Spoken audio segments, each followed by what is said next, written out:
मैं डॉक्टर रमेश शुक्ला एक बार आपका फिर से स्वागत करता हूं आपके अपने YouTube channel the Lucknow study station पर। बहुत बहुत स्वागत है। और आज हम बात करेंगे उत्तर प्रदेश पुलिस की उप निरीक्षक भर्ती परीक्षा के मूल्य विधि पाठ्यक्रम के अंतर्गत एक महत्वपूर्ण अधिनियम पर। और ये अधिनियम होगा भ्रष्टाचार निवारण अधिनियम 1988 यानी the prevention of corruption act 1988।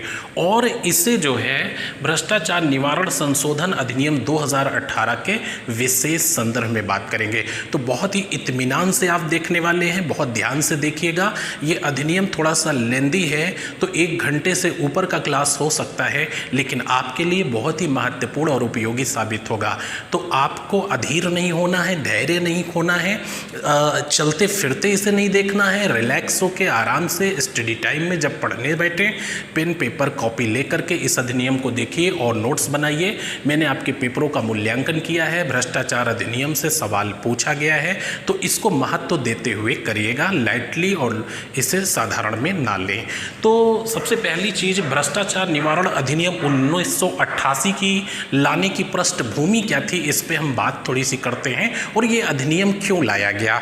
तो ये भ्रष्टाचार निवारण अधिनियम 1988 जो है आपको ये रिप्लेस करता है भ्रष्टाचार निवारण अधिनियम 1947 को। यानी 1947 का जो भ्रष्टाचार निवारण अधिनियम था वो भारतीय दंड संहिता में सेक्शन 161 से 169 तक जो लोक सेवक के संबंध में प्रावधान किए गए। साथ ही बात की जाए तो 1962 में के संथानम कमेटी का गठन हुआ था भ्रष्टाचार की जांच करने के लिए। तो के संथानम कमेटी के रिकमेंडेशन और 1947 के भ्रष्टाचार निवारण अधिनियम में संशोधन करने के लिए और उन विधियों का समेकन करने के लिए, साथ ही आईपीसी में किए गए प्रावधानों का समेकन करने के लिए 1988 में भ्रष्टाचार निवारण अधिनियम लाया गया। अच्छा, यह जब 1988 में भ्रष्टाचार निवारण अधिनियम आया तो ये पूरी तरह से भ्रष्टाचार को या एक हद तक समाप्त करने में कामयाब नहीं रहा। 2005 में इंटरनेशनल ट्रांसपेरेंसी एक एजेंसी थी जिसके द्वारा एक सर्वे किया गया। तो उस सर्वे में पाया गया कि भारत में 62% से अधिक नागरिक सरकारी कार्यालय में कभी न कभी किसी न किसी काम के लिए रिश्वत दी थी। तो ये चीज़ एक बहुत ही चौंकाने वाली थी कि इतना कठोर कानून लागू होने के बाद ऐसा क्या था कि रिश्वतखोरी बंद नहीं हुई। 2007 में द्वितीय प्रशासनिक सुधार आयोग का गठन हुआ और द्वितीय प्रशासनिक सुधार आयोग ने रिकमेंडेशन किया, सिफारिश की कि इस अधिनियम में संशोधन किया जाए और रिश्वत देने वाले को भी इसके दायरे में लाया जाए। साथ ही 2011 में एक अंतर्राष्ट्रीय सम्मेलन हुआ जिसमें ये भ्रष्टाचार से संबंधित घरेलू कानूनों को सुधारने के लिए सभी देशों के राष्ट्राध्यक्षों में आम सहमति बनी। तो इस कन्वेंशन को ध्यान में रखते हुए ये द्वितीय प्रशासनिक सुधार आयोग की सिफारिशों को ध्यान में रखते हुए एक कमेटी का गठन किया गया जिसे अनिल माधव कमेटी कहा गया। तो ये कमेटी 2013 में गठित हुई। अनिल माधव कमेटी 2013 में गठित हुई और इस कमेटी के रिकमेंडेशन के बाद सन 2013 में ही भ्रष्टाचार निवारण संशोधन विधेयक लाया गया। लेकिन दुर्भाग्यवश दैट टाइम यूपीए सरकार थी, संयुक्त प्रगतिशील गठबंधन सरकार थी, जिसके तहत डॉक्टर मनमोहन सिंह प्रधानमंत्री थे। उनके कार्यकाल में ये अधिनियम पारित नहीं हो पाया। अच्छा, फिर ये अधिनियम राज्यसभा में 2018 में 19 जुलाई को पारित हुआ और लोकसभा में 24 जुलाई को पारित हुआ। 26 जुलाई को राष्ट्रपति के हस्ताक्षर हुए। तो ये भ्रष्टाचार निवारण संशोधन अधिनियम जो है 26 जुलाई को अधिनियमित हो गया। यानी 26 जुलाई 2018 को ये अधिनियम पारित हो पाया। तो इस तरह से अब अधिनियम में मैं सेक्शन की भी थोड़ी सी बात कर देता हूँ, आगे डिटेल में आपसे बात करूँगा। इस सेक्शन में बेसिकली अगर देखा जाए तो इस अधिनियम में 5 5 अध्याय थे और 31 धाराएं थीं, लेकिन जो 2018 का अमेंडमेंट था इसमें एक अध्याय और जोड़ा गया था, 4 का था, और इसमें 3 सेक्शन और जोड़े गए थे जो कि आपका 7A, 17A एंड 18A थे। ये सेक्शन जोड़ा गया और इसमें सेक्शन 8 में रिश्वत देने वाले को भी इसमें शामिल किया गया और साथ ही जो दंड था उसकी अवधि को काफ़ी बढ़ाया गया। तो इस अधिनियम के बारे में डिटेल में आपसे बात करते हैं, एक एक पॉइंट को देखिए। आइए सबसे पहले इसके उद्देश्य को देखते हैं। आइए देखते हैं भ्रष्टाचार निवारण अधिनियम 1988 को लाने का उद्देश्य क्या था और इसकी पृष्ठभूमि क्या थी। तो भ्रष्टाचार निवारण अधिनियम 1988 को लाने का मुख्य उद्देश्य वर्तमान में भ्रष्टाचार को लेकर लागू विधियों का समेकन करने एवं भ्रष्टाचार से संबंधित विधियों को संशोधन करना था। यानी भ्रष्टाचार निवारण अधिनियम 1988 को जो लाने का मुख्य उद्देश्य था वो दैट टाइम जो भी विधियां प्रवर्तन में थी उनका समेकन करने। तो सबसे बड़ी जो विधि प्रवर्तन में थी वो 1947 का भ्रष्टाचार निवारण अधिनियम था और दूसरा था भारतीय दंड संहिता में की गई व्यवस्था। तो भ्रष्टाचार को लेकर लागू विधियों का समेकन करने एवं भ्रष्टाचार से संबंधित विधियों का संशोधन करना था, इसका मुख्य उद्देश्य था, जिससे भ्रष्टाचार मुक्त राष्ट्र की संकल्पना को साकार किया जा सके। इस अधिनियम की पृष्ठभूमि 1947 के भ्रष्टाचार निवारण अधिनियम तथा भारतीय दंड संहिता की धारा 161 से 161 से 169 यानी 169 तक तथा 1962 में गठित के संथानम समिति की सिफारिशों पर आधारित है। यानी अगर ये पूछा जाए कि 1988 में आया भ्रष्टाचार निवारण अधिनियम का उद्देश्य क्या था, तो मुख्य उद्देश्य था कि दैट टाइम जो भी वर्तमान में विधियां प्रचलित थी भ्रष्टाचार को लेकर के उनका समेकन और उनमें संशोधन करना, ये मुख्य उद्देश्य था। और इसकी जो पृष्ठभूमि थी वो 1947 के भ्रष्टाचार निवारण अधिनियम और भारतीय दंड संहिता की धारा 161 से 169 और के संथानम कमेटी के रिकमेंडेशन पर आधारित थी। आइए नेक्स्ट पॉइंट पर। नेक्स्ट पॉइंट देखिएगा, यह है अधिनियम 9 सितंबर 1988 को अधिनियमित यानी पारित हुआ। यानी भ्रष्टाचार निवारण अधिनियम 1988 9 सितंबर 1988 को अधिनियमित अर्थात पारित हुआ, जो कि 12 सितंबर 1988 को जम्मू कश्मीर राज्य को छोड़कर संपूर्ण भारत में लागू हुआ।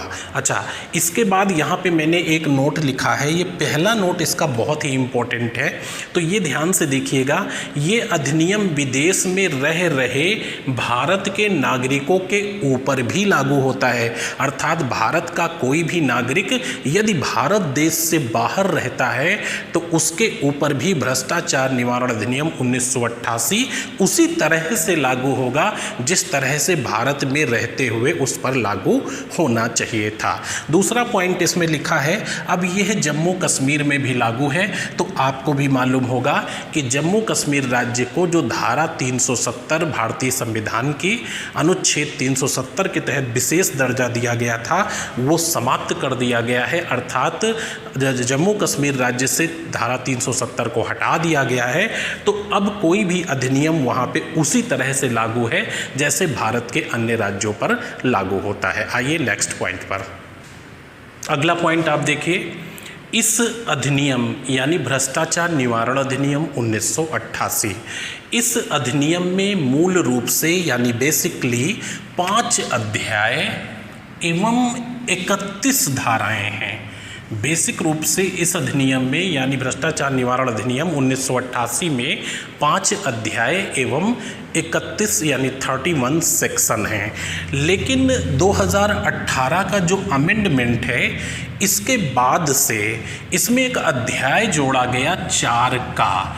तो अगर ऑप्शन में ऐसा कुछ आता है कि वह संशोधन के साथ आपसे अध्याय पूछना चाह रहा है तो ये प्रश्न में मेंशन बाकायदे होगा, और अगर वो बेसिक रूप से पूछना चाह रहा है तो ये भी प्रश्न पढ़ करके आप समझ जाएंगे। तो जैसा सवाल होगा उसके अनुरूप अनुरूप ऑप्शन होंगे। तो अगर वो बेसिकली पूछना चाहता है तो आपका आंसर होगा कि भ्रष्टाचार निवारण अधिनियम 1988 में मूल रूप से 5 अध्याय एवं 31 धाराएं हैं। लेकिन अगर वो संशोधन के साथ ही पूछना चाहता है और प्रश्न ही ऐसा बना रहा है तो ऑप्शन भी उसी के अकॉर्डिंग होंगे। तो इसमें आपसे ये भी पूछ सकते हैं कि 5 + 1 यानी 6 अध्याय हो जाएंगे, ठीक है। और दूसरा धाराएं 31 और +3, क्योंकि 7A, 17A और 18A ये 3 सेक्शन जोड़े गए, तो इस तरह से 34 इसमें धाराएं हो जाएंगी। लेकिन एक चीज़ जरूर ध्यान रखिएगा, according to question and option, मतलब जैसा प्रश्न होगा, जैसा ऑप्शन होगा वैसा आप करेंगे। ऐसा नहीं कि पूछ कुछ रहा है और ध्यान कुछ रखें। तो इसीलिए मैंने विधिवत एक्सप्लेन कर दिया है कि ये था और अब ऐसा है, तो सवाल जैसा है वैसा ही आंसर आप दीजिएगा। तो यहाँ पे आगे हम चलेंगे, इस अधिनियम की एक एक धाराओं पे अध्याय वाइज आपसे बात करेंगे और इसके सभी अध्याय पर डिटेल में बात करेंगे। अधिनियम थोड़ा सा लंबा होगा लेकिन आप धैर्य के साथ पूरा देखते रहिएगा।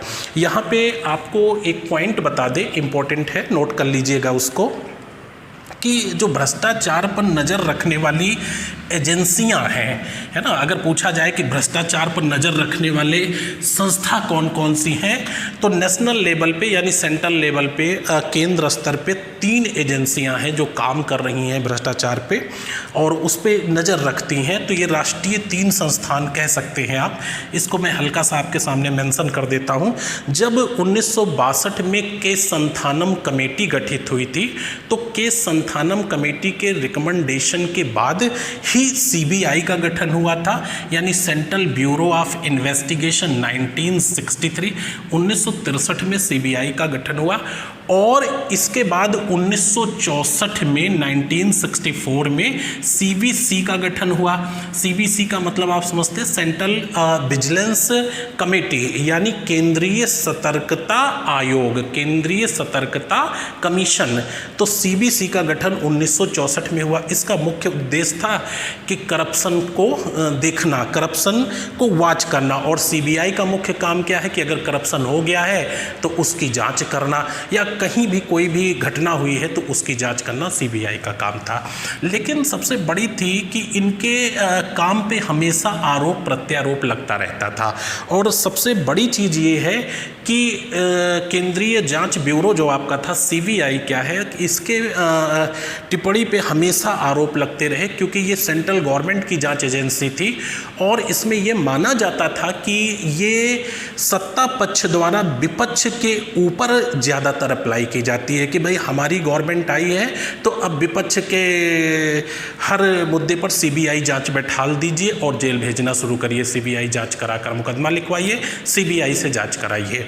आपका एक इसका उदाहरण ताज़ा आपको दिख सकता है कि पूर्व वित्त मंत्री पी चिदम्बरम के ऊपर सीबीआई जांच बैठाई गई। तो कहीं ना कहीं ऐसा माना जाता है, ऐसा लोग उंगली उठाते हैं कि केंद्रीय जांच एजेंसी जो सीबीआई है ये भेदभावपूर्ण तरीके से काम करती है। अच्छा, इन सबके ऊपर जो बढ़कर के एजेंसी 2013 में बनी वो सबसे इम्पोर्टेंट आपके लिए होगी और वो है लोकपाल।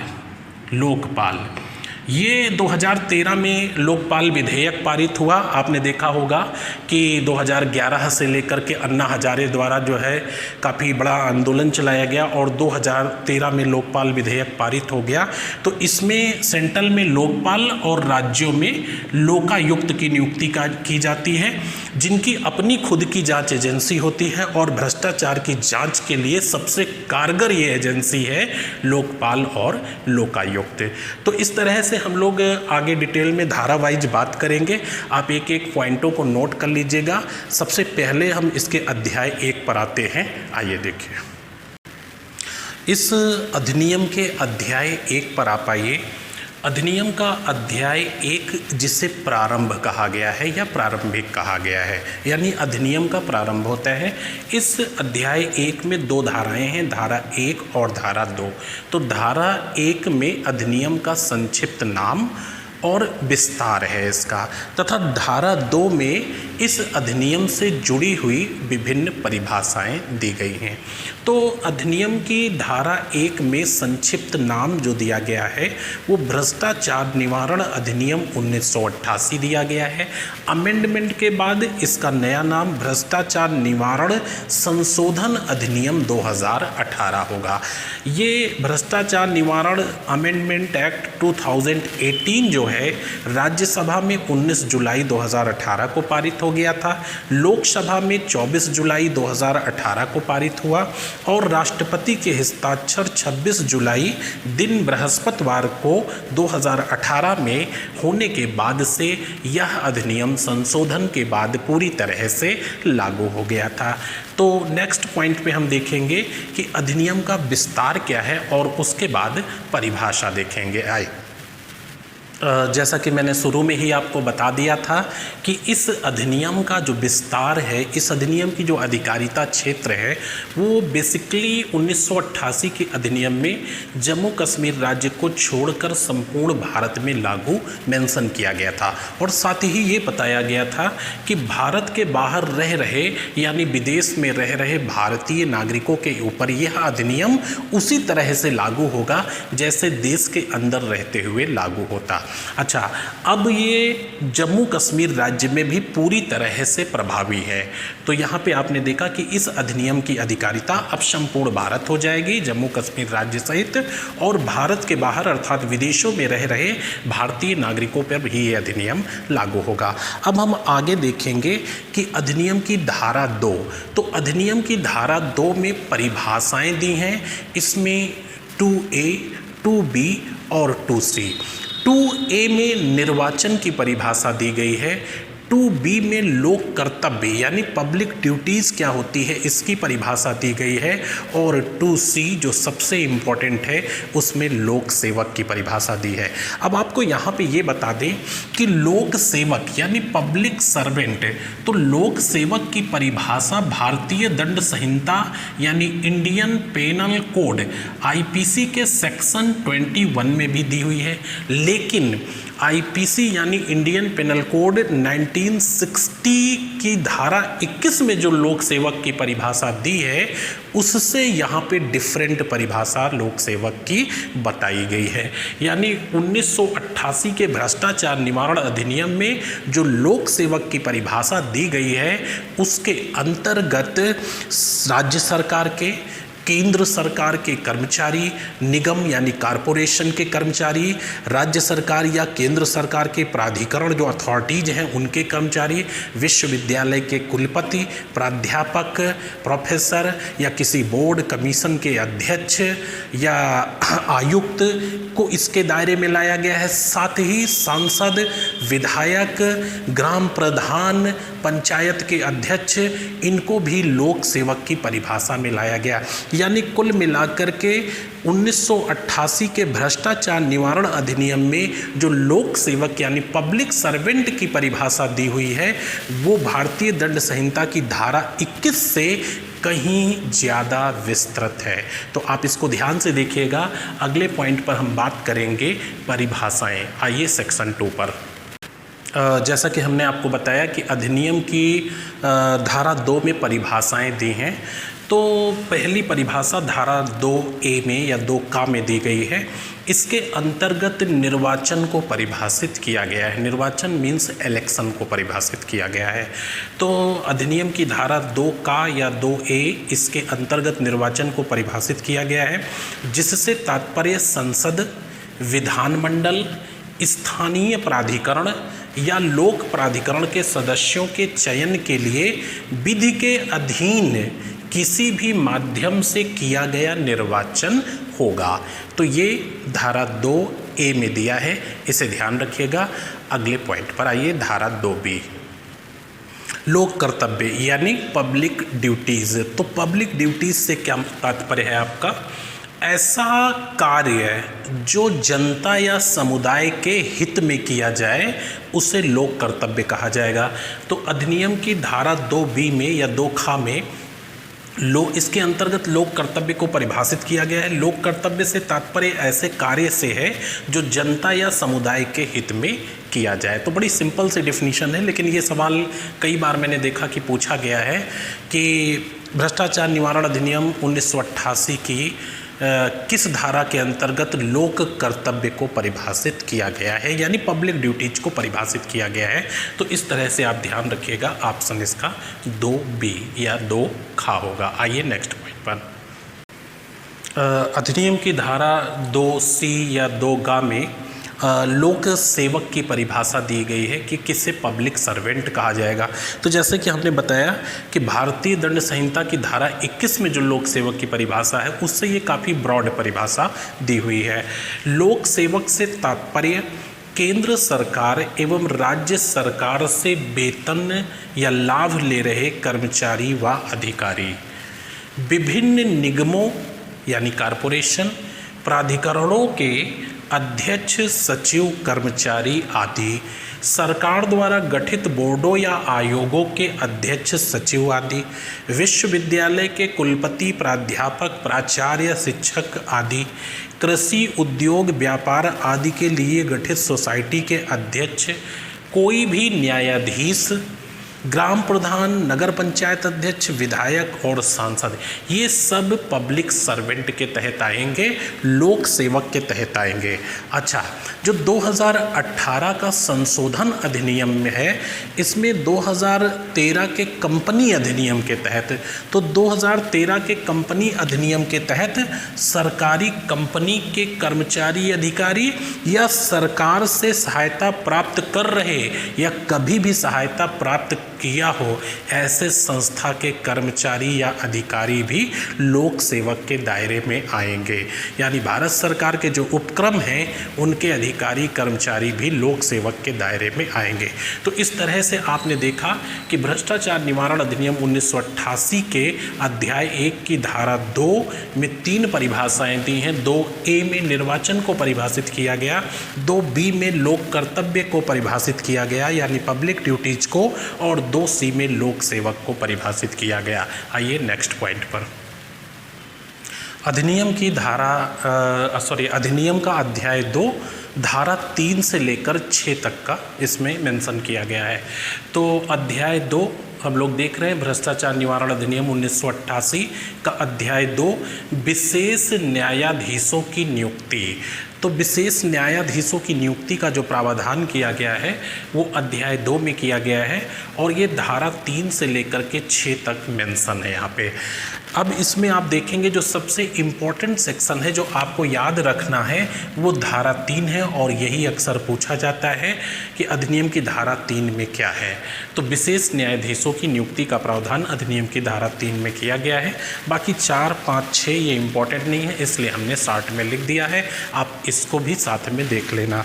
तो अधिनियम की धारा 3 देखिए, इसके अंतर्गत अपराधों के विचारण के लिए विशेष न्यायाधीशों की नियुक्ति केंद्र सरकार या राज्य सरकार द्वारा की जाएगी। तो एक चीज़ ध्यान रखिएगा कि इस अधिनियम के तहत विशेष न्यायाधीशों की नियुक्ति अधिनियम की धारा 3 के तहत केंद्र सरकार या राज्य सरकार दोनों द्वारा की जाएगी। कोई व्यक्ति विशेष न्यायाधीश नियुक्त हो सकता है यदि वह सत्र न्यायाधीश, अतिरिक्त सत्र न्यायाधीश या सहायक सत्र न्यायाधीश है या रहा हो। ठीक है, इस चीज़ को ध्यान रखिएगा कि वर्तमान में कोई सत्र न्यायाधीश है, अतिरिक्त सत्र न्यायाधीश है, सहायक सत्र न्यायाधीश है, या वो अतिरिक्त सत्र न्यायाधीश, सहायक सत्र न्यायाधीश या सत्र न्यायाधीश रहा हो। अच्छा, तो ये धारा 3 ध्यान रखेंगे। धारा 4 अधिनियम की देखिए, विशेष न्यायाधीशों द्वारा विचारण के प्रकरण कौन से होंगे ये मेंशन 4 में किया गया है। धारा 5 में विशेष न्यायाधीश के अधिकार एवं प्रक्रिया दी हुई है, और धारा 6 में इस अधिनियम के तहत संक्षिप्त विचारण करने की न्यायाधीश की शक्ति दी हुई है। यानी विशेष न्यायाधीश की संक्षिप्त विचारण की शक्ति जो है वो अधिनियम की धारा 6 में दिया गया है। आइए नेक्स्ट पॉइंट पर। आ जाइए अध्याय 3 पर। और अधिनियम का अध्याय 3 बहुत ही महत्वपूर्ण है। अधिनियम के अध्याय 3 में अपराध एवं सस्तियों से तात्पर्य यहाँ पे दंड है, यानी ऑफेंस एंड पेनल्टीज। तो अपराध एवं सस्तियाँ, और ये अध्याय धारा 7 से लेकर के 16 तक है। यानी अध्याय 1 जो था वो 1 से लेकर के 2 तक था। अध्याय जो 2 था आपका, वो आपका 3 से लेकर के 6 धारा तक था। अध्याय 3 जो है ये धारा 7 से लेकर धारा 16 तक है। तो अध्याय 3 में अपराध एवं सस्तियाँ यानी ऑफेंस एंड पेनल्टीज मेंशन की गई हैं। तो यहाँ पे देखेंगे धारा 7 जो कि सबसे इम्पॉर्टेंट है, और ये मूल अधिनियम 1988 की धारा है। और इसी 2018 के संशोधन के बाद इसी धारा की एक उपधारा बनाई गई है 7 का।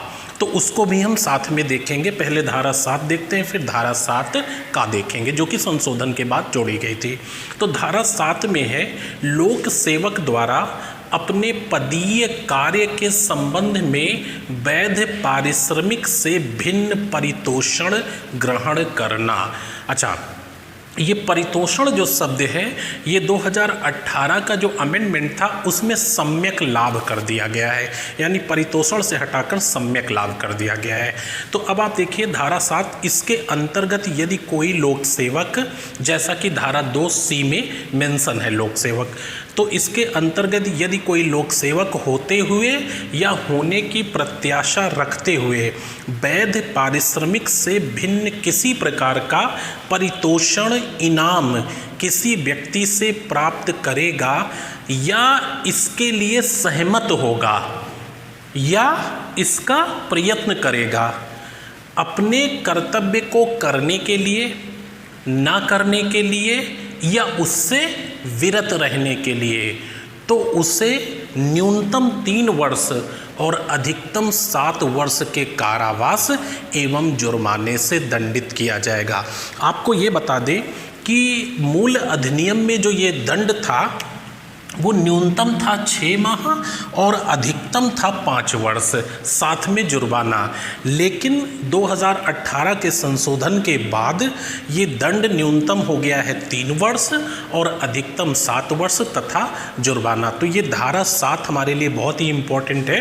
इसके अंतर्गत यदि कोई लोक सेवक होते हुए या होने की प्रत्याशा रखते हुए वैध पारिश्रमिक से भिन्न किसी प्रकार का परितोषण इनाम किसी व्यक्ति से ग्रहण करता है या इसकी सहमति देता है, सहमत होता है, एग्री होता है या इसका प्रयत्न करता है, जो कर्तव्य है उसको करने के लिए या उसे ना करने के लिए या उससे अलग रहने के लिए, तो उसे न्यूनतम 3 वर्ष और अधिकतम 7 वर्ष के कारावास एवं जुर्माने से दंडित किया जाएगा। आइए नेक्स्ट पॉइंट पर।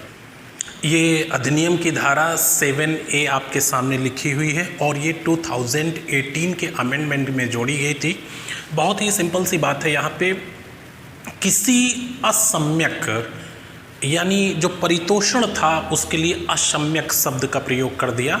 किसी असम्यक लाभ को अभिप्राप्त प्राप्त करने के लिए सहमत होने या प्राप्त करने के प्रयत्न से ही लोक सेवक द्वारा लोक कर्तव्य का पालन स्वयं अपराध का गठन करेगा। लोक सेवक द्वारा लोक कर्तव्य का पालन ही अपराध का गठन करेगा, चाहे लोक सेवक द्वारा उसका कार्य पालन अनुचित रहा हो या ना रहा हो। यहाँ पे वर्क से मतलब नहीं है, कार्य पालन अनुचित रहा हो या ना रहा हो इससे फर्क नहीं पड़ता है। एक नोट हमने नीचे लिखा है, यहाँ लोक सेवक असम्यक लाभ सीधा प्राप्त करे या पक्षकार के माध्यम से प्राप्त करे, इससे भी यहाँ पे कोई फर्क नहीं पड़ेगा। आइए नेक्स्ट पॉइंट पर। अध्याय 3 की धारा 8 देखिए, लोक सेवक द्वारा भ्रष्ट या अवैध साधनों द्वारा असर डालने के लिए परितोषण का लेना। आपको बताते चलें कि 2005 में जो इंटरनेशनल ट्रांसपेरेंसी द्वारा जो है एक सर्वे किया गया था भारत में, तो पाया गया कि भारत जो एशिया के 15 पैसिफिक कंट्रीज हैं उसमें करप्शन के मामले में टॉप लेवल पर है। और उस एजेंसी ने ये कहा कि भारत में 62% लोग सरकारी कार्यालय में कभी न कभी वो रिश्वत देते हैं। तो इसके बाद जो द्वितीय प्रशासनिक आयोग का गठन हुआ था, उसने करप्शन को लेकर के बहुत ज़्यादा सख्ती दिखाई और ये कहा कि ये 1988 के अधिनियम में संशोधन किया जाए और संशोधन में रिश्वत देने वाले को भी इसके तहत लाया जाए। तो अधिनियम की धारा 8 में, अभी आगे मैं आपको नोट में लिखाऊंगा, अधिनियम की धारा 8 में रिश्वत देने वाले को भी समान दंड से दंडित किया जाएगा। तो ये मैंने नोट में लिख दिया है, आपको नोट करा देता हूँ।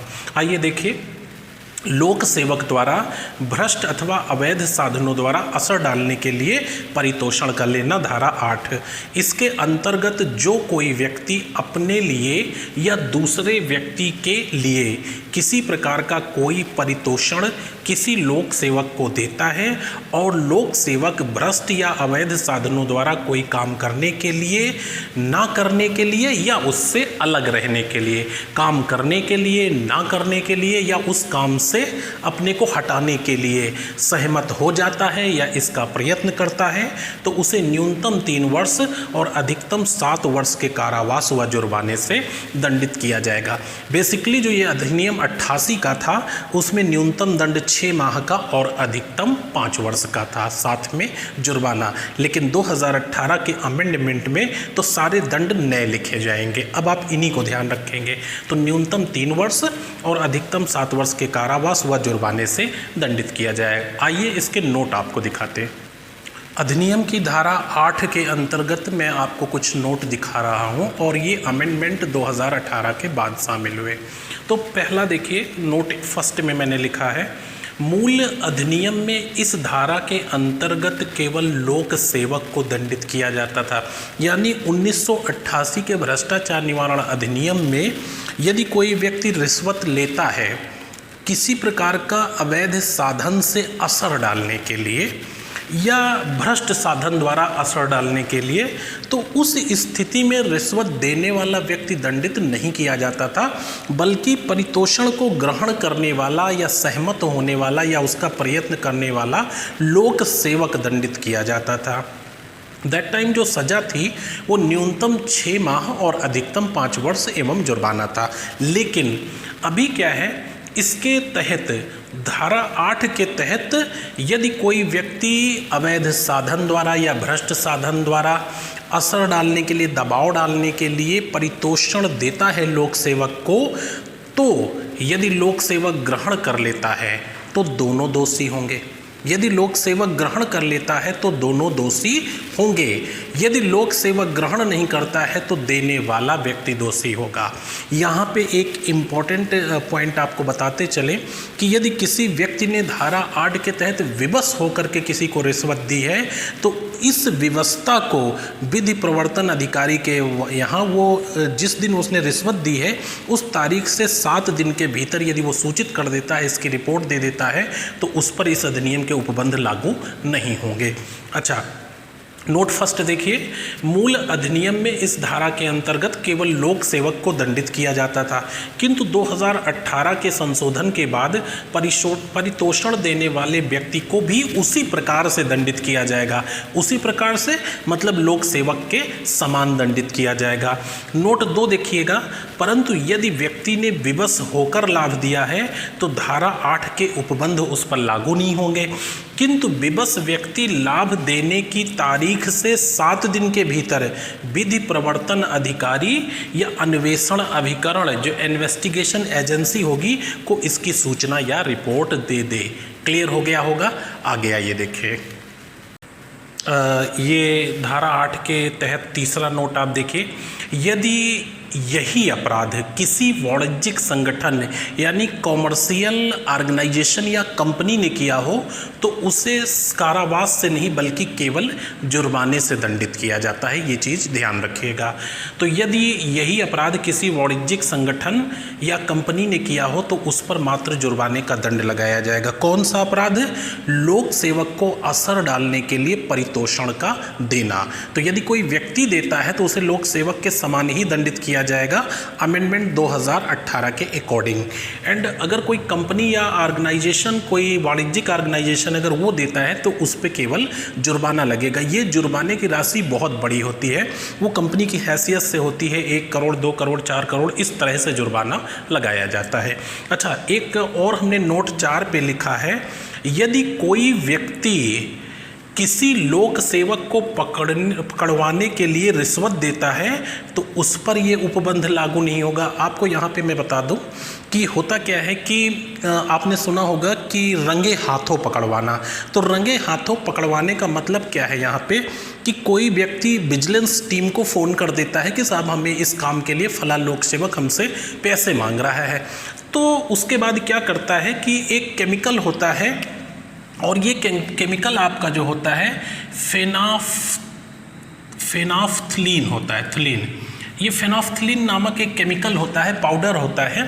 इसको वो नोटों पे लगा देता है। फेनाफ्थलीन नाम ध्यान रखिएगा। इसको नोटों पे लगा देता है और नोटों पे लगाने के बाद अमुक लोक सेवक को वो नोटें वो दे देता है। जब विजिलेंस टीम तुरंत छापा मारती है और उस व्यक्ति से वो नोटें बरामद करती है, उसके हाथों को धुलवाती है, तो हाथ तुरंत रेड हो जाते हैं, क्योंकि ये केमिकल ऐसा होता है कि हाथों को लाल कर देता है। तो इसी को एक मुहावरा बना दिया, रंगे हाथों पकड़ना। तो ये पाउडर जो होता है फेनाफ्थलीन होता है, ये ध्यान रखिएगा। तो यदि कोई व्यक्ति किसी लोक सेवक को पकड़वाने के लिए रिश्वत देता है तो उस पर यह उपबंध धारा 8 लागू नहीं होगी। आइए नेक्स्ट पॉइंट पर। अध्याय 3 की धारा 9। अध्याय 3 की धारा 9 आप देखिएगा, लोक सेवक पर व्यक्तिक असर डालने के लिए परितोषण का लेना। काफ़ी इम्पोर्टेंट ये धारा है और इसमें कोई लोक सेवक या कोई ऐसा व्यक्ति जो लोक सेवक की परिभाषा के अंतर्गत आता है, मीन्स विधायक, सांसद हो गया या कोई भी और हो गया, इस तरह का जो लोक सेवक की परिभाषा के अंतर्गत आता है, यदि वह किसी व्यक्ति से अपने अधीनस्थ लोक सेवक पर अपना व्यक्तिगत असर या दबाव डालने के लिए किसी से परितोषण ग्रहण करता है तो इस धारा के तहत वो दंडित किया जाएगा। तो ध्यान से देखिएगा, धारा 9 लोक सेवक पर व्यक्तिगत असर डालने के लिए परितोषण का लेना। इसके अंतर्गत जो कोई अपने लिए या किसी अन्य व्यक्ति के लिए किसी प्रकार का परितोषण किसी लोक सेवक को अपने व्यक्तिगत प्रभाव के प्रयोग द्वारा इस बात के लिए उत्प्रेरित करने हेतु प्राप्त करेगा या सहमत होगा या प्रयत्न करेगा कि वह लोक सेवक अपना कर्तव्य करे, ना करे या उस कर्तव्य से विरत रहे, तो वह न्यूनतम 3 वर्ष के कारावास एवं अधिकतम 7 वर्ष के कारावास तथा जुर्माने से दंडित होगा। तो ध्यान रखिएगा कि अधिनियम की धारा 9 में एक कोई ऐसा व्यक्ति जो लोक सेवक के दायरे में आता है, वह अपने अधीनस्थ लोक सेवक पर दबाव डालने के लिए किसी व्यक्ति से परितोष ग्रहण करता है तो वह इस धारा के तहत दोषी माना जाएगा। आइए नेक्स्ट पॉइंट पर आ जाइए। अधिनियम की धारा 10 पे। अध्याय 3 की धारा 10, लोक सेवक द्वारा धारा 8 व धारा 9 के अपराधों का दुष्प्रेरण करने के लिए दंड का प्रावधान किया गया है।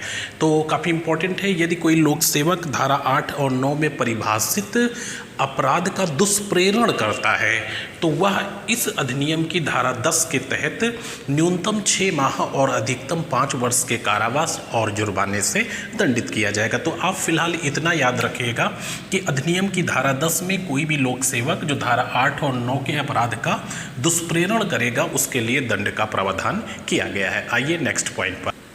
धारा 11 आप देखिए, काफ़ी इम्पोर्टेंट है ये धारा 11। लोक सेवक द्वारा बिना प्रतिफल के मतलब होता है बिना कीमत चुकाए, बदले में कीमत चुकाए। तो लोक सेवक द्वारा बिना प्रतिफल के अथवा अपर्याप्त प्रतिफल द्वारा मूल्यवान वस्तु को प्राप्त करना, ये अधिनियम की धारा 11 के तहत दंडनीय अपराध है। अब आप इसको डिटेल में देखिए। इसके अंतर्गत किसी लोक सेवक द्वारा की गई या की जाने वाली कार्यवाही से संबंधित किसी व्यक्ति से प्रतिफल के बिना या अपर्याप्त प्रतिफल द्वारा, यानी कीमत के बिना या पर्याप्त कीमत के बिना किसी मूल्यवान वस्तु को प्राप्त करता है तो वह इस धारा के अंतर्गत दोषी होगा। अर्थात यहाँ पे मैंने स्पष्टीकरण थोड़ा सा लिखा है, अर्थात लोक सेवक किसी ऐसे व्यक्ति से मूल्यवान चीज न ले जिसका राजकीय कार्यवाही से संबंध हो।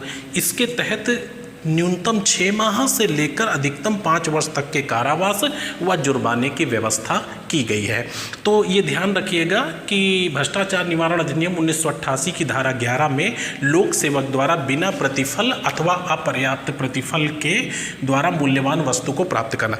एक छोटा सा उदाहरण आपको बताऊं कि सपोज करिए कि किसी प्रखंड का किसी एरिया का एसडीएम है और उस एरिया में एक ऐसा व्यक्ति है जो प्रॉपर्टी का काम करता है, लैंड का काम करता है, भूखंड का काम करता है। उसका कोई मामला है जिसका निस्तारण एसडीएम द्वारा किया जाता है। अब एसडीएम क्या करता है, बदले में उसे मान लीजिए कोई भूखंड है 10 लाख रुपए का, तो उसे 50,000 रुपये दे करके और भूखंड ले लेता है, या 1 रुपये नहीं देता है, भूखंड ले लेता है। तो जो राजकीय कार्रवाई उसने किया, अपनी ड्यूटी किया, अपना कर्तव्य किया, उसके बदले में बिना प्रतिफल अथवा अपर्याप्त प्रतिफल, मतलब 10 लाख के लिए 50,000 रुपये दे दे और या 1 रुपये भी ना दे और वो भूखंड अपने नाम ले ले या अपने किसी परिचित के नाम, अपने रिश्तेदार के नाम वो करा दे, तो क्या होगा कि वह इस धारा के तहत 6 माह से लेकर के 5 वर्ष तक के कारावास व जुर्माने से लोक सेवक दंडित किया जाएगा। तो ये ध्यान रखिएगा, इंपॉर्टेंट है। आइए नेक्स्ट पॉइंट पर आ जाइए, अध्याय 3 की धारा 12 पे, और ये भी दुष्प्रेरण के लिए दंड है। अभी हमने आपको पीछे जो नोट कराया धारा 10, उसमें 8 और 9 के दुष्प्रेरण के लिए दंड का प्रावधान किया गया था, और ये धारा 12 में 7 और 11 के दुष्प्रेरण के लिए दंड है। एक्चुअली यही क्वेश्चन बहुत ज़्यादा पूछे जाते हैं, तो इन पे आप नज़र रखिएगा। अधिनियम की धारा 12 जो कि अध्याय 3 में आती है और अध्याय है अपराध एवं सस्तियाँ, तो धारा 7 या धारा 11 में परिभाषित अपराधों के दुष्प्रेरण के लिए दंड का प्रावधान किया गया है धारा 12 में। अच्छा, आपको पहले ये बता दें, याद दिला दें कि धारा 7 में है कि कोई भी लोक सेवक वैध पारिश्रमिक से भिन्न परितोष ग्रहण करता है, और धारा 11 जो आपकी है उसमें कहा गया है कि अपर्याप्त प्रतिफल या बिना प्रतिफल के कोई मूल्यवान चीज को प्राप्त करता है। तो दोनों दंडनीय है, और इनका जो दुष्प्रेरण है दोनों का, यानी 7 और 11 का जो दुष्प्रेरण है उसके लिए दंड का प्रावधान 12 सेक्शन में किया गया है।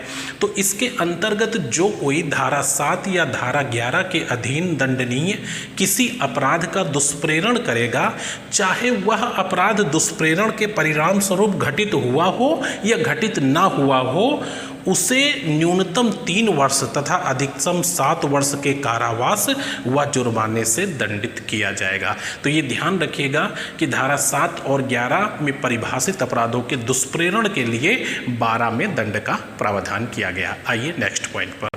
अधिनियम की धारा 13 यानी अध्याय 3 की धारा 13, इसमें लोक सेवक द्वारा यानी पब्लिक सर्वेंट द्वारा आपराधिक औचार के लिए दंड का प्रावधान किया गया है, और इसके 4 पॉइंट हैं, आ, बा, सा और या करके। इसमें आपराधिक औचार का मतलब होता है दुराचरण।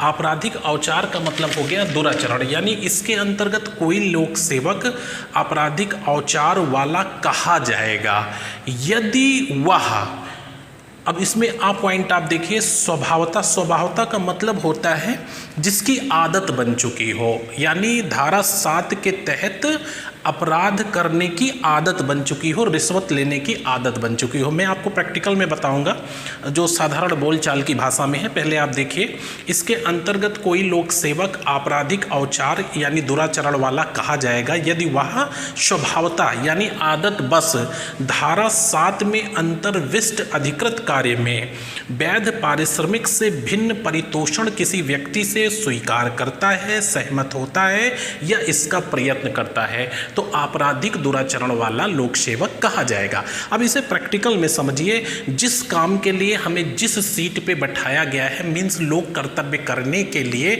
हम रिश्वत लेते हैं, लेने के लिए सहमत होते हैं कि साहब इतना मैं दूंगा, आप मेरा काम कर दीजिए, या उसका प्रयत्न करते हैं, तो धारा 7 के तहत ये व्यक्ति दोषी है लेकिन बार बार अपराध की पुनरावृत्ति करता है, तो धारा 13 के तहत ये आपराधिक औचार वाला लोक सेवक कहा जाएगा। अच्छा, आइए अगले पॉइंट पे इस पे बा, सा और दा आपको दिखाते हैं। अगला पॉइंट, आपने देखा कि धारा 13 में लोक सेवक द्वारा आपराधिक औचार यानी दुराचरण की दी गई है व्यवस्था, जिसमें आपने एक पॉइंट ऊपर मैंने लिखा था जिसमें लिखा था कि इसके अंतर्गत कोई लोक सेवक आपराधिक दुराचरण वाला कहा जाएगा यदि वह, तो पहले पॉइंट में आपने देखा कि स्वभावता यानी आदतन बस धारा 7 में वर्णित अपराध की पुनरावृत्ति बार बार वो करे।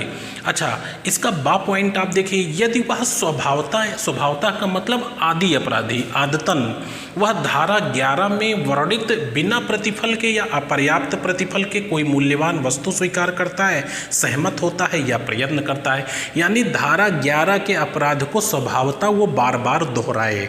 अच्छा, तीसरा पॉइंट सा इसमें लिखा है धारा 13 में, यदि लोक सेवक के रूप में अपने को सौंपी गई या नियंत्रण में दी गई संपत्ति का दुरुपयोग करता है। एक उदाहरण के जरिए आपको बता दें, सपोज करिए कि किसी थाना प्रभारी द्वारा कोई किसी का व्हीकल सीज किया गया है, निरुद्ध किया गया है और उसे थाने में जमा कर दिया गया।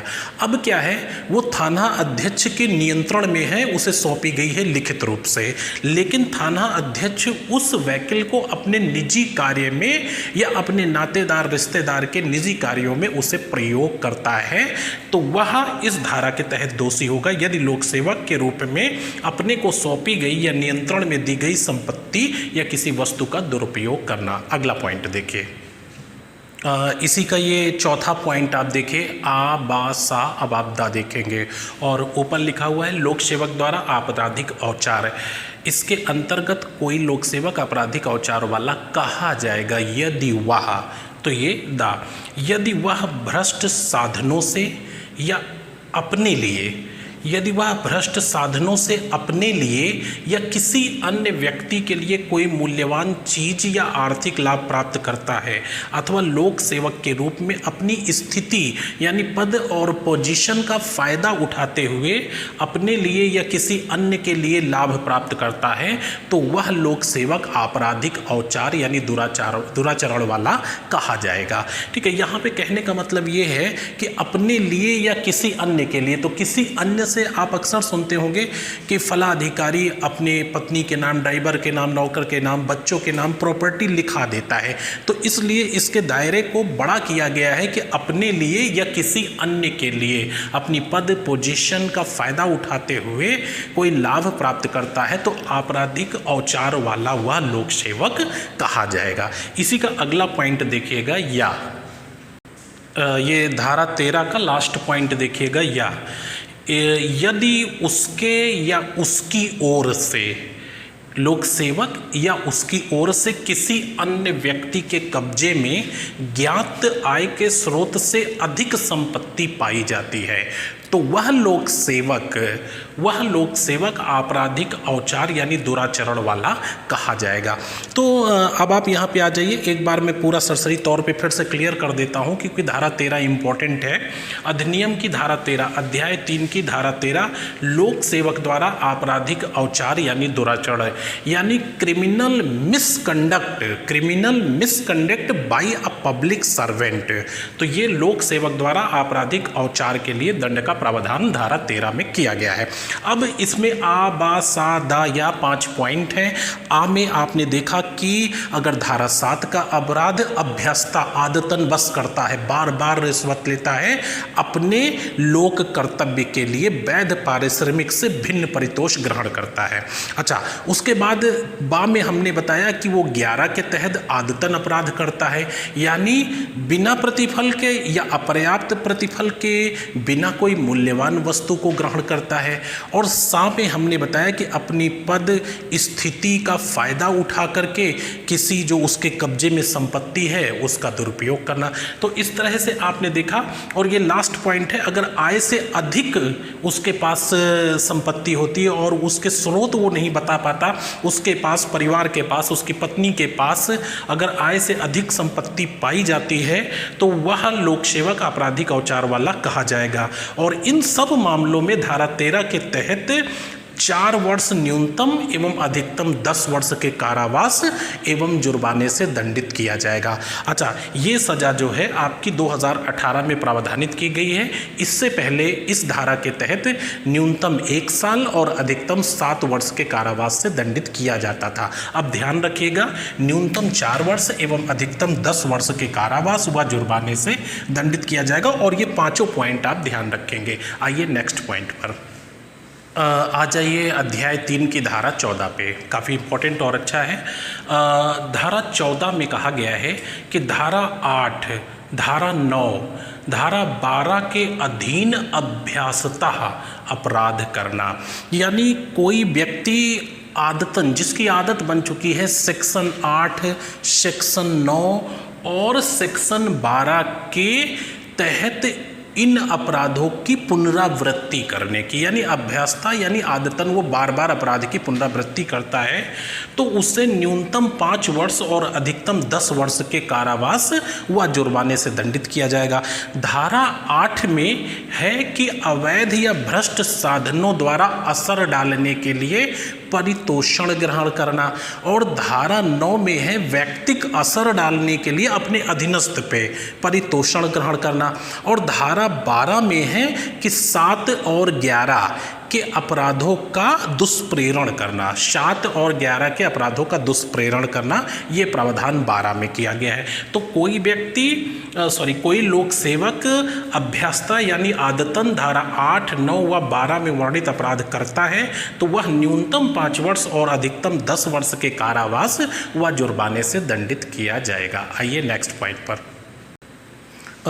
अधिनियम की धारा 15 यानी अध्याय 3 की धारा 15, और ये लास्ट होगी। 16 में नहीं बताऊंगा आपको, लिखाऊंगा नहीं। 16 में जुर्माना है कि जो बार बार हर सेक्शन में जुर्माने की बात की जा रही है कि जुर्माने से दंडित किया जाएगा, तो उस जुर्माने की राशि क्या होगी, क्योंकि किसी सेक्शन में राशि मेंशन नहीं है, वो स्पेशली इस धारा में निर्धारित की जाएगी एट ए टाइम कि क्या राशि होगी। तो 16 में जुर्माना है। अच्छा, धारा 15 देखिए, प्रयास के लिए दंड, काफ़ी इंपॉर्टेंट है, इसको ध्यान रखिएगा। अध्याय 3 अपराध एवं सस्तियाँ, जिसमें 7 से 16 तक था, कि धारा 15 प्रयास के लिए दंड। इसके अंतर्गत जो कोई धारा 13 में वर्णित अपराध का प्रयत्न करेगा, धारा 13 जिसमें आबा सादा या आपको दिखाया, बहुत इंपॉर्टेंट, उसको बहुत अच्छे से पढ़िएगा। इसके अंतर्गत जो कोई धारा 13 में वर्णित अपराध का प्रयत्न करेगा वह न्यूनतम 2 वर्ष तथा अधिकतम 5 वर्ष के कारावास व जुर्माने से दंडित होगा। जो बेसिक 88 का अधिनियम था उसमें 3 वर्ष का कारावास था, तो इसको ध्यान रखिएगा। आइए अगले अध्याय पर। धारा 17 आप देखिएगा, अध्याय 4 जिसमें अन्वेषण है, अन्वेषण का मतलब जांच यानी इन्वेस्टिगेशन। तो इसमें धारा 17 का जो जोड़ी गई है और 18, ये 3 दी हुई हैं। 18 का जो है वो भाग 4 का में चली गई है, 18 का इसमें नहीं है। इसमें धारा 17 है, 17 का है और 18 है, इसलिए मैंने 17 से 18 लिख दिया है। तो धारा 17 जो है, अन्वेषण के लिए प्राधिकृत अधिकारी कौन होगा, आप ध्यान से सुनिएगा। राज्य सरकार द्वारा प्राधिकृत कोई पुलिस अधिकारी जो पुलिस निरीक्षक के पद से नीचे का ना हो, पुलिस निरीक्षक यानी इंस्पेक्टर के पद से नीचे का ना हो, वह इस अधिनियम के अंतर्गत अपराध का अन्वेषण तथा वारंट के बिना गिरफ्तार कर सकेगा। आप ध्यान रखिएगा, राज्य सरकार द्वारा प्राधिकृत यानी अथराइज्ड किया कोई पुलिस अधिकारी जो पुलिस निरीक्षक की पद से नीचे का नहीं होना चाहिए, वह इस अधिनियम के तहत अपराध का अन्वेषण कर सकता है और बिना वारंट के गिरफ्तार कर सकता है। लेकिन आय से अधिक संपत्ति के मामले में अन्वेषण ऐसे पुलिस अधिकारी की अनुमति के बिना नहीं किया जाएगा जो पुलिस अधीक्षक यानी जिले के एसपी रैंक से नीचे का अधिकारी हो। यानी अगर आय से अधिक संपत्ति के मामले में किसी की लोक सेवक की जांच करनी है, इन्वेस्टिगेशन करना है, तो जिले के एसपी से पुलिस अधीक्षक से अनुमति प्राप्त करनी होगी। बिना पुलिस अधीक्षक की अनुमति प्राप्त किए कोई भी पुलिस अधिकारी आय से अधिक संपत्ति के मामले में इन्वेस्टिगेशन नहीं कर सकता है। तो इस तरह से आपने धारा 17 देख लिया। अब इसके बाद मैं धारा 17 का पे बात करूंगा। आइए नेक्स्ट पॉइंट पर। अधिनियम की धारा 17 का, जो कि हमने आपको बताया था कि 2018 के अमेंडमेंट के बाद जोड़ी गई है। तो अध्याय 4 जिसमें अन्वेषण हम लोग देख रहे थे, तो धारा 17 से 18 तक है 17 का, जो कि यह धारा 2018 के संशोधन में जोड़ी गई। राइट, ये चीज़ ध्यान रखिएगा कि 17 का जो है 2018 के अमेंडमेंट में जोड़ी गई। इसके अंतर्गत कोई पुलिस अधिकारी पूर्व अनुमोदन के बिना किसी ऐसे अपराध में पूछताछ या अन्वेषण यानी इन्वेस्टिगेशन नहीं करेगा जो लोक सेवक के शासकीय कृत्यों यानी गवर्नमेंटल ड्यूटीज के निर्वहन से संबंधित है। यानी कोई भी इन्वेस्टिगेशन ऑफिसर बिना पूर्व अनुमोदन के किसी भी लोक सेवक से पूछताछ नहीं करेगा जो कि उसके शासकीय कार्यों से यानी गवर्नमेंटल ड्यूटीज से संबंधित है। दूसरा पॉइंट इसमें था कि जब वह अपराध अभिकथित रूप से किया गया, जैसा कहा जा रहा है, लोग अभिकथित रूप से किया गया मतलब कोई इसका स्पष्टीकरण नहीं है, कोई प्रूफ नहीं हुआ है, कहा जा रहा है अभिकथित रूप से। तो जब वह अपराध अभिकथित रूप से किया तो वह संघ सरकार या राज्य सरकार के अधीन नियोजित है या था। इसका मतलब है कि इसमें उन व्यक्तियों को भी शामिल किया गया है जो पद से सेवानिवृत्त हो चुके हैं, यानी रिटायर्ड लोगों को भी इसके दायरे में लाया गया है। वह नियोजित है या था। अगर 3 साल पहले कोई रिटायर्ड हो चुका है और आज वो खुलता है, मुकदमा खुलता है या ऐसा कोई खुलता है कि उस मामले में रिश्वत ली गई थी, तो वो व्यक्ति यदि उस समय राज्य सरकार या केंद्र सरकार के अधीन उस पद पर नियोजित था तो उसको भी इसके दायरे में लाया जाएगा।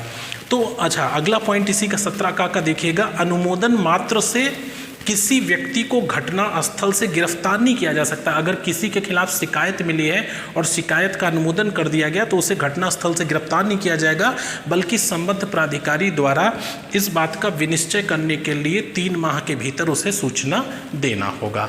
तो ये आप सेक्शन 17 का, जो कि नया है 2018 में जोड़ा गया है। आइए अगला पॉइंट देखिए, धारा 18 अध्याय 4 का, ये धारा 18 लास्ट है, अध्याय 4 की धारा 18। तो धारा 18 में बैंकर बहियों का मतलब लेज़र के निरीक्षण की शक्ति, यानी जिस व्यक्ति पर रिश्वत का आरोप लगाया गया है या आय से अधिक संपत्ति पाई गई है या इस तरह का कोई मामला है कि उसने बहुत सारी भूखंड या आवास बनाए हैं, तो उनकी जांच के लिए पुलिस अधीक्षक या उससे ऊपर के अधिकारी द्वारा की जाएगी। यानी जिले का एसपी या आईजी, डीआईजी या डीजीपी, इनके द्वारा जांच की जाएगी। तो आप देखिए धारा 18 बैंकर बहियों के निरीक्षण की शक्ति, इसके अंतर्गत अन्वेषण के दौरान पुलिस अधीक्षक या उससे ऊपर पंक्ति के अधिकारी द्वारा बैंक खातों एवं बहियों की जांच की जा सकेगी। तो ये धारा 18 है, ध्यान रखिएगा। आइए नेक्स्ट पॉइंट पर, अध्याय 4 का देख लीजिए। हमने आपको बताया कि ये 2018 के अमेंडमेंट के बाद जोड़ा गया, जिसकी सेक्शन 18 का, तो इसमें एक ही धारा है 18 का और इसमें कुछ खास नहीं, इसलिए हमने मेंशन भी नहीं किया। अध्याय 4 का संपत्ति की कुर्की एवं समहरण का मतलब कि उसे कब्जे में ले लेना, ठीक है, संपत्ति की कुर्की। और ये कुर्की की विधि वही होगी जो 1973 के दंड प्रक्रिया संहिता में मेंशन है, यानी सीआरपीसी 1973 में जो कुर्की का प्रावधान है एग्जैक्टली उसी तरह से होगी।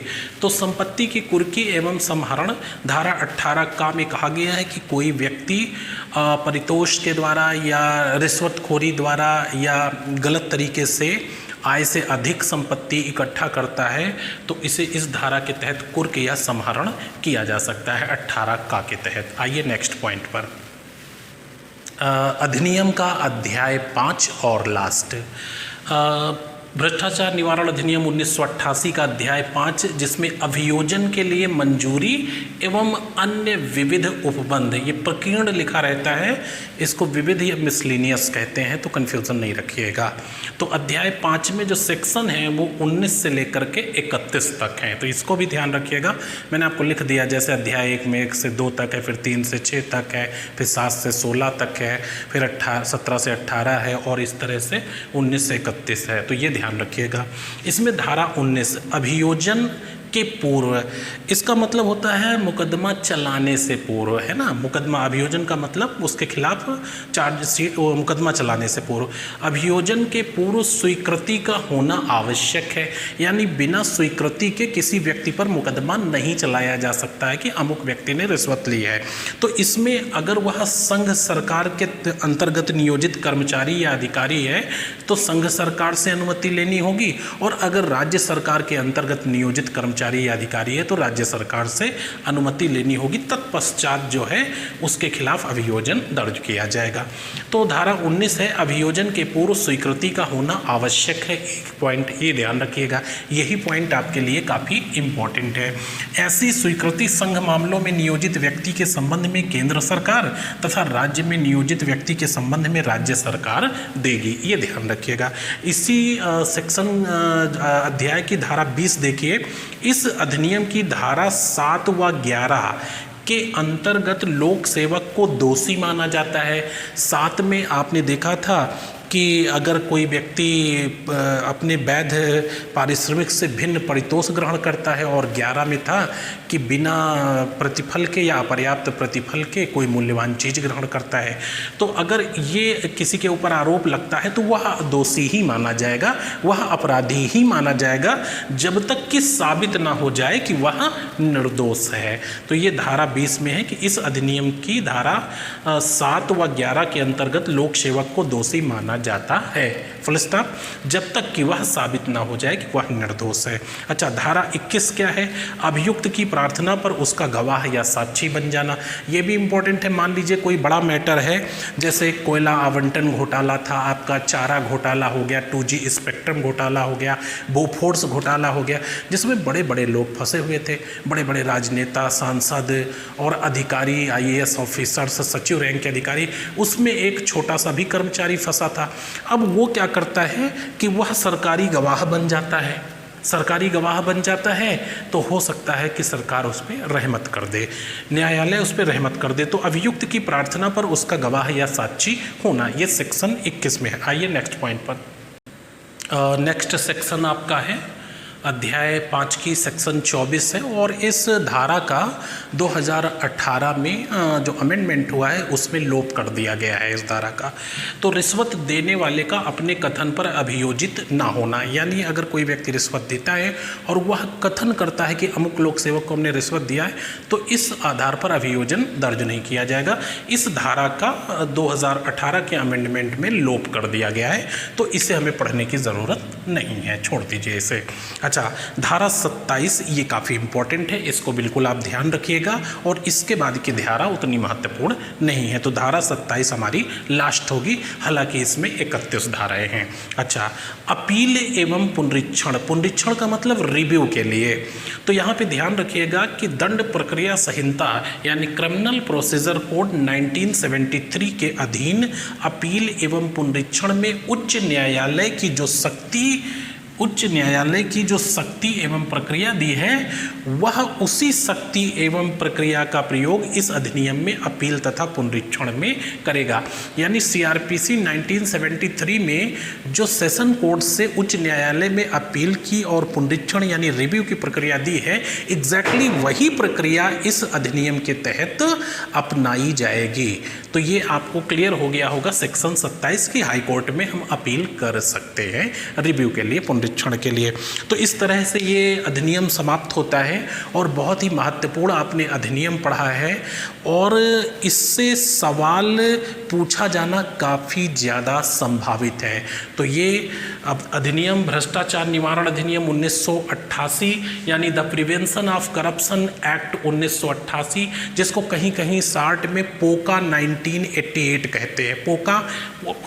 पोका इसे शार्ट में कह देते हैं, the prevention of corruption act 1988।